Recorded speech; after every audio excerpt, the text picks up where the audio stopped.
The idea of dangling a carrot in front of a stubborn donkey to get him to move has launched 1,000 metaphors.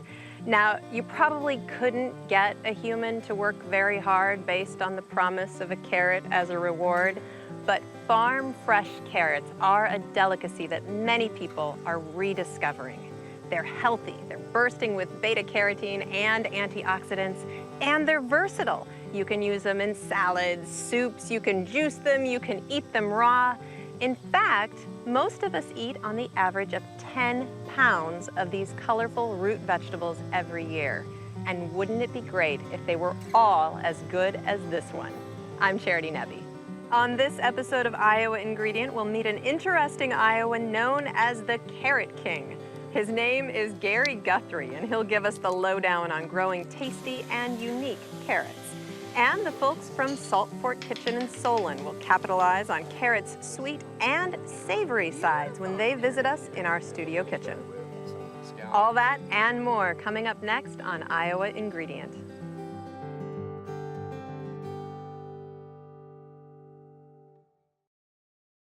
Funding for Iowa Ingredient has been provided by Friends, the Iowa Public Television Foundation.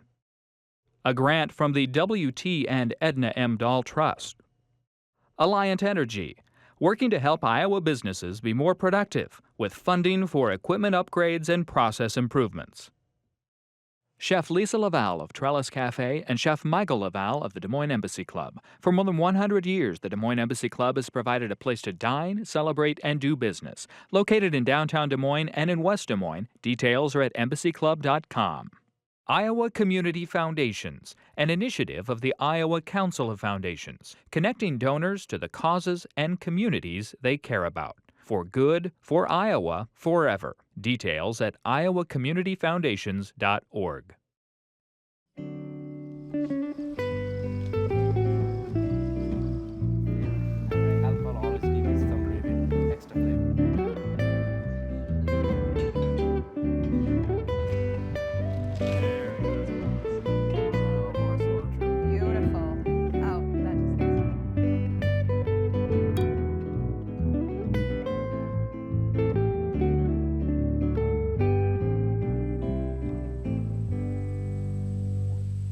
The ancestor of the modern carrot that we grow and eat today is the wild carrot, and they were used mostly for medicinal purposes. The carrots we eat today are much larger, more flavorful, more vibrant. And most of us are used to orange carrots, but they can also be purple, red, white, or yellow. And carrots are one of those foods that can be both sweet and savory. Cooking carrots often brings out their sweet side, but with more than 100 different varieties of carrots, there are a lot of flavors out there to discover.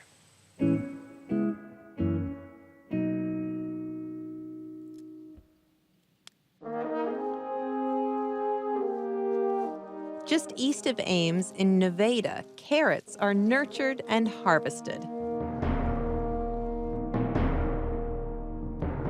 by Gary Guthrie, aptly nicknamed the Carrot King. One of the varieties Gary grows is the Bolero carrot. These are the king of carrots, the best tasting carrots you'll ever find anywhere, grown here in Iowa. And truly, I am their humble servant. The Boleros are a fall carrot. They're meant to be a storage carrot. So I plant them in July here in central Iowa, anytime in the month of July to harvest in October. One of the reasons why Bolero carrots are so good in Iowa is that with the warm days and cool nights in October, especially after a light frost, the starches in these carrots turn to an incredible amount of sugar, and they're super sweet and super crisp. And no California carrot can ever come close to the quality, the crispness, and the taste of these Boleros. Starting out as a vegetable grower providing CSA boxes, Gary's selections for his first carrot-growing venture produced tasty results, especially the Boleros. And based on feedback from those who sampled his carrots, he knew he was on to something special. I was dropping off some carrots. Some friends had given us some basketball tickets to an Iowa State men's basketball game. And so I brought them some carrots, and their 7-year-old son took a bite, and 30 seconds later he came back to his mom and said, "Can I have another carrot?" And I just laughed because it's like, okay, when was the last time you ever heard your child ask for another carrot? The children just love them. Everyone loves them. Growing carrots in Iowa can sometimes be tricky. Too much moisture or too much dryness are the usual challenges. But there's more to it than that. I think one of the problems that people have with growing carrots is that they don't understand how fragile and small the carrot seed is. I mean, they see it, but they treat it like maybe a bean seed or a larger seed, and it doesn't have a lot of energy to break through the soil surface. So one of the things I do to have a good germination rate, I plant the seed and then I put down a layer of burlap and then water it. And that way I keep it watered until the carrots are emerging, and that way they're able to break through the soil surface. As Central Iowa's carrot king, Gary has a reputation for producing delicious and nutritious carrots. I'm an ISU alum, but my son is a big, strapping kid, 6'6". People look at my wife and I and say, "How did that happen?" I say, "It's the carrots." And he ended up getting recruited by University of Iowa to play for their football team as their punter. So when we went in to talk to Chris Doyle, their strength and conditioning coach, we talked more about carrots and organic agriculture than we did about football, because those coaches know the intimate connection between nutrition and performance. And so after that, every year, I gave all the coaches a supply of some of my carrots. They'll ruin you for life. They come with a warning. Gary admits that he's trying to spoil people with the flavor of his carrots, even our production crew. But he's a humble carrot king who wants all of us to be brave, head out there, and grow our own scrumptious carrots. I like to think that the king is an advocate for all good food. And I hope more people are growing more carrots. I don't want it all for myself. I want people to grow lots of good carrots because it does make a difference in people's lives and the quality.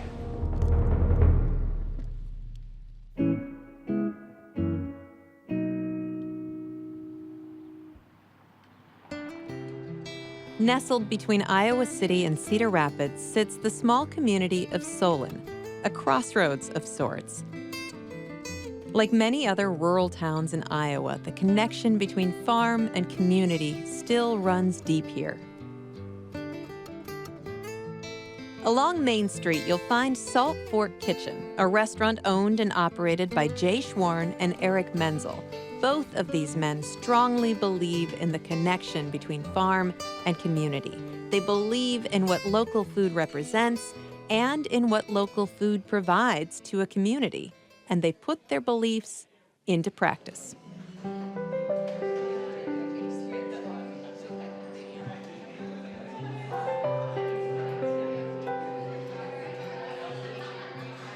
The primary goal of the restaurant and the philosophy was to bring fresh, local food, simple food. We cook them in a simple way.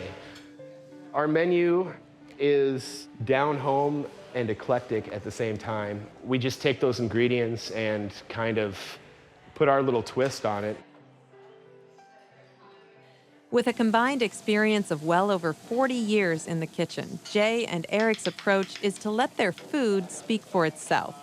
Even the most discerning of customers will come away satisfied.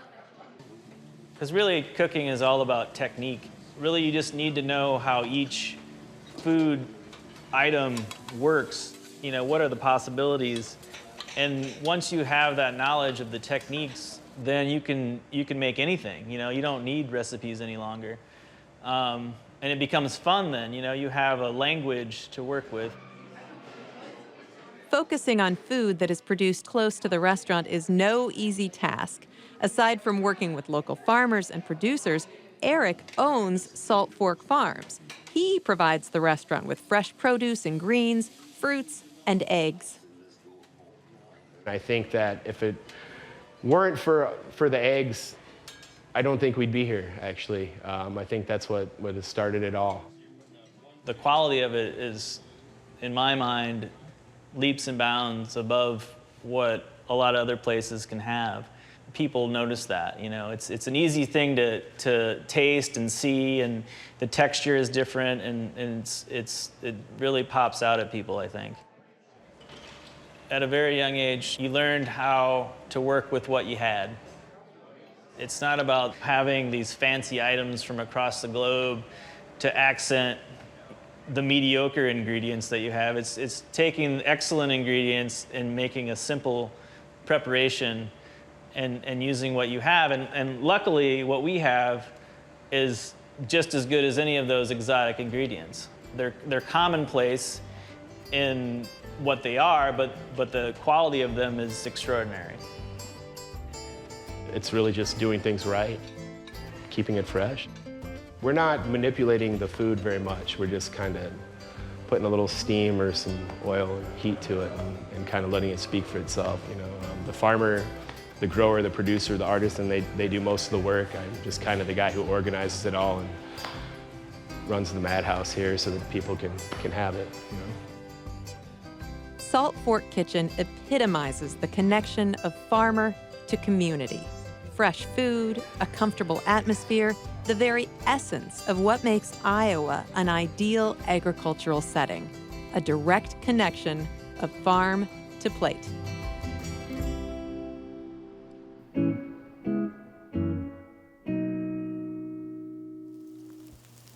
And now we are in the kitchen with Jay, and we are already getting started here. We're going to make a vegetable fried rice. Egg fried rice. Veggie and egg fried rice. And of course, our ingredient is carrots. Mm-hmm. And you use carrots in a lot of different dishes at the restaurant. Yes. But they're not ever really the star of the show. They're not right? really the star of the show, but they're an important part. And I think they probably get overlooked, or you know, they don't really get a lot of the glory. But They but are they're a there. working class Yeah. vegetable, but very, very, Very very much so. useful and delicious.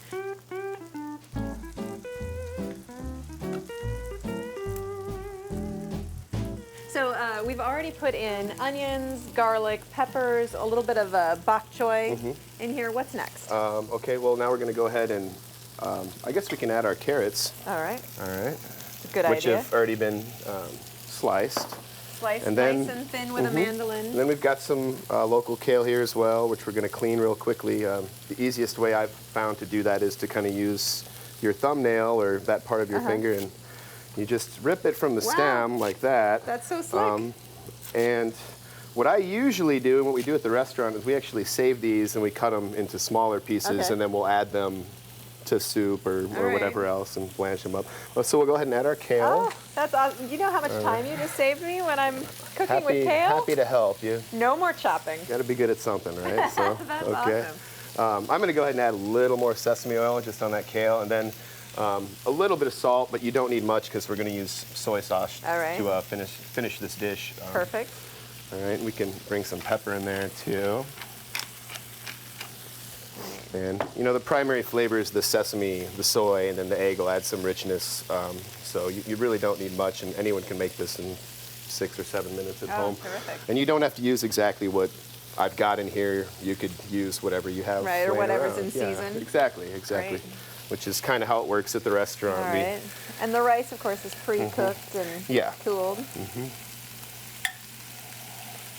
It's a great way to use leftover It really rice. is, and I think a lot of good dishes come about that way. You know. Right. All right, so you can just kind of keep stirring that around a little bit. I forgot that we had some really nice local shiitake mushrooms from Iowa grown, so we'll add those in too. We could have put those in at the beginning, but they've got such a nice flavor, we really don't need to mask them in oil and garlic too much. I think they'll be nice Just like getting that. better. So, yeah, and maybe just a little more sesame oil. And we just kind of need to stir that around now. A little water helps to kind of expedite the process and get things kind of steaming a little and bring the flavors together. Kind of just let that heat up a little bit. We can go ahead and crack a couple eggs. And with the addition of the eggs, you've got basically a very complete and healthy dish here because you've now got protein as well. Right. It's all the vegetables and. Do you need a little soy sauce in here? Yeah, I was gonna kind of let it heat up a little more, Okay. but I think we'll be all right. And You're then- pretty generous with the soy sauce. Yeah, you don't want to go too heavy the first time you're adding it because you can't take it back, Right, obviously. But you right. can always add more, and it is salty. So. All right. All right, so I'll just go ahead and bring Okay, this it over looks to our wonderful. plate, and I'm gonna put it in Terrific. that pot there. All right. Gonna put some kimchi on the Kimchi, plate. yeah. All right. All right. And what most people tend to do is, depending on their spice tolerance, they'll add the kimchi to the dish. We've also got a kimchi puree, which is also a nice accompaniment as far as hot sauce to the dish too. And a Depends little on the even person. spicier, right? And then we've got, yep, and also contains carrots. And this is pickled carrot here. And we'll finish that with some scallions. And you know, you can feel free to improv, add some almonds or sesame seeds or whatever, you know, any kind of nut, and just add more protein and make the dish better for you. Oh, So- terrific. Well, I am dying to try this. All right. And you suggest mixing up the kimchi, I- but be aware, it is spicy, right? Yeah, I think you know, that's it's kind of the same thing as the soy sauce, added All right. at increments. I need to get and some check, carrot so- in here too. Yeah. because we're paying attention to the carrot for I'll once try today. Oh, wow. That is delicious. Thank you. Jay, thank you so much. It's my pleasure.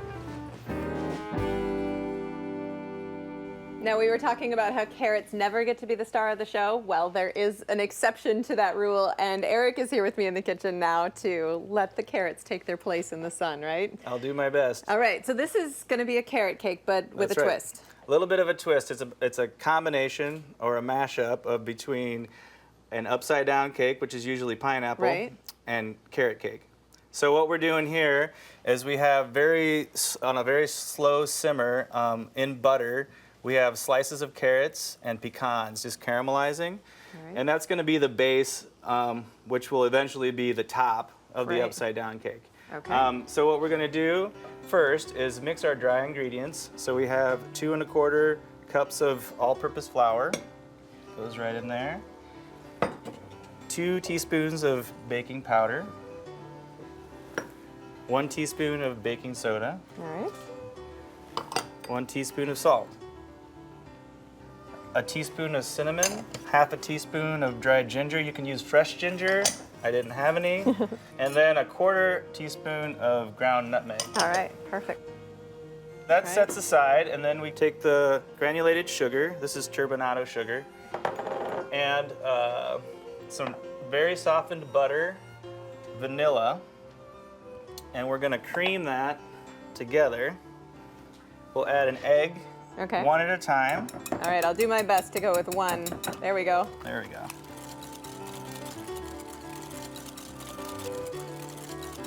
You're trying to get some air, some whip into those egg whites, and that makes the cake lighter and fluffier.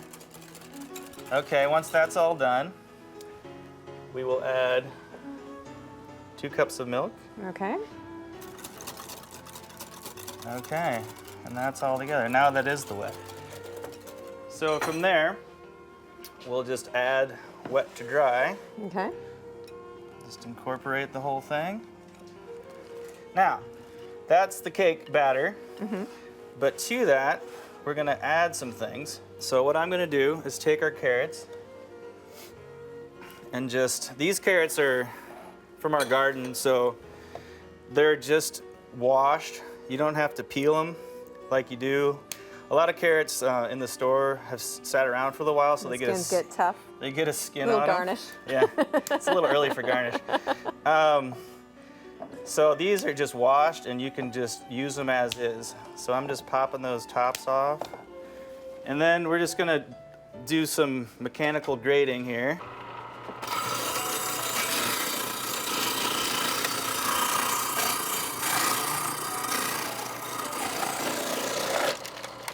And it's done. Okay, and those can go right in. And just Beautiful. fold those in. We can switch out your utensils. All right.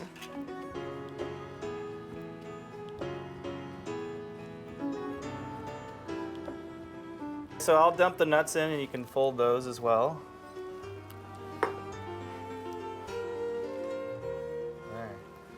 Okay, now you're probably wondering why there's one dish A left. little bit of brown sugar out there. Now this goes into our topping. Ah. So I'm gonna scoot around you and we'll add that. And that'll just melt in there. Wonderful. Basically, when this is done melting in the butter, just make sure your toppings are spread around in the bottom of the pan. And we can turn that off. All right, and then this just goes right into that pan? That goes on right in top? there. Just And we're all ready? try to pour it in the center. That way the butter kind of pools around the edges, and as you fill it, the butter keeps it from sticking All right. around the edge. Because with an upside down cake, that's extraordinarily important. This is true. Perfect, so this is ready to go in This the is oven. ready, so we'll just take that. 350 degrees? 350 for about 45 minutes. All right, perfect. Here we go.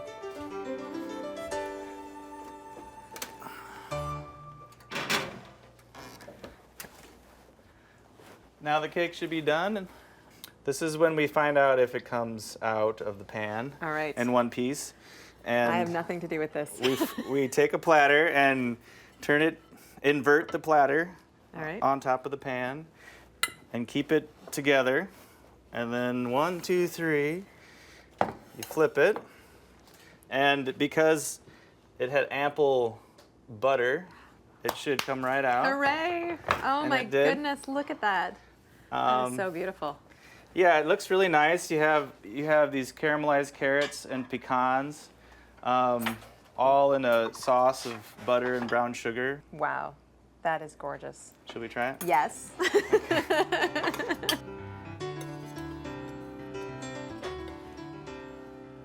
Okay. Oh wow, that is delicious.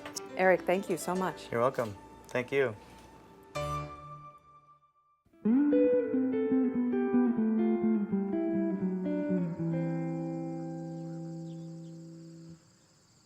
At a crossroads west of Elma, you come to what is essentially the middle of nowhere.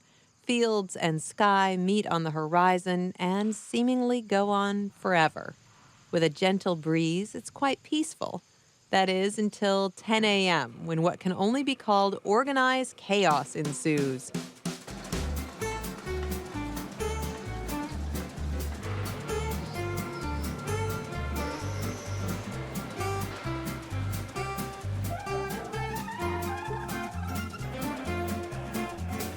This is the Cedar Valley Produce Auction.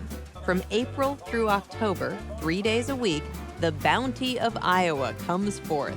It's a sight unlike anything else.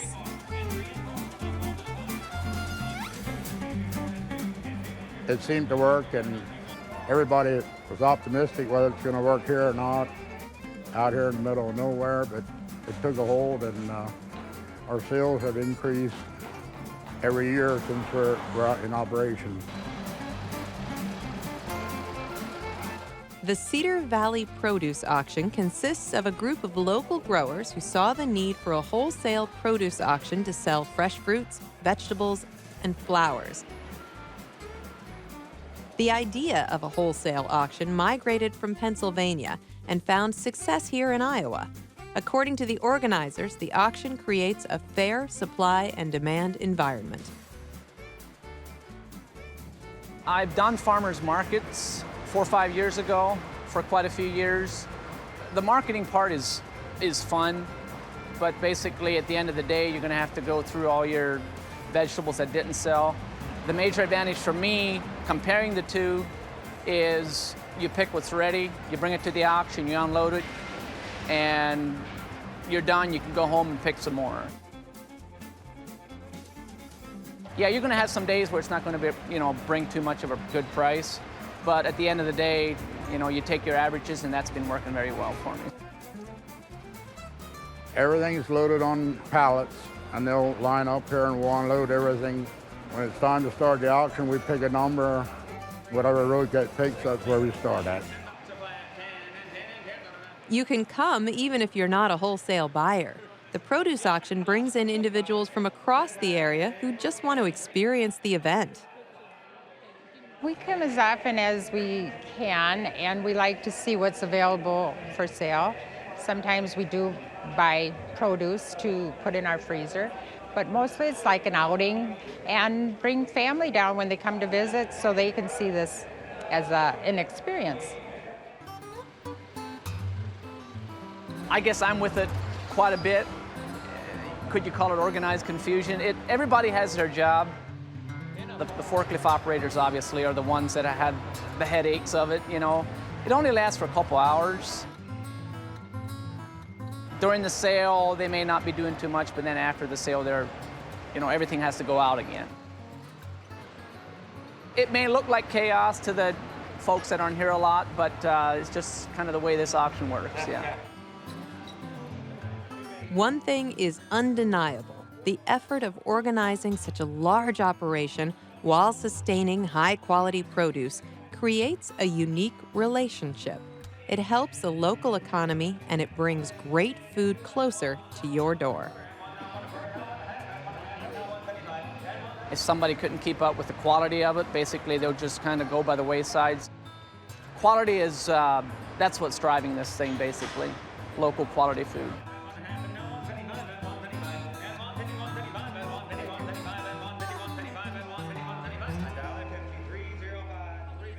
That's it for this week's episode. Thank you for sampling some of Iowa's culinary pleasures with us. I'm Charity Nebbe. See you next time for another fun food episode of Iowa Ingredient.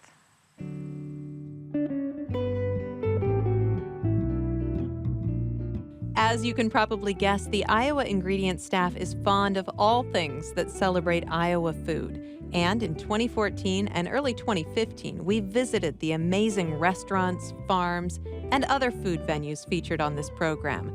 But circumstances can change, so we encourage you to call ahead if you're planning a trip of your own. We hope you get the opportunity to sample some of Iowa's tasty flavors for yourself.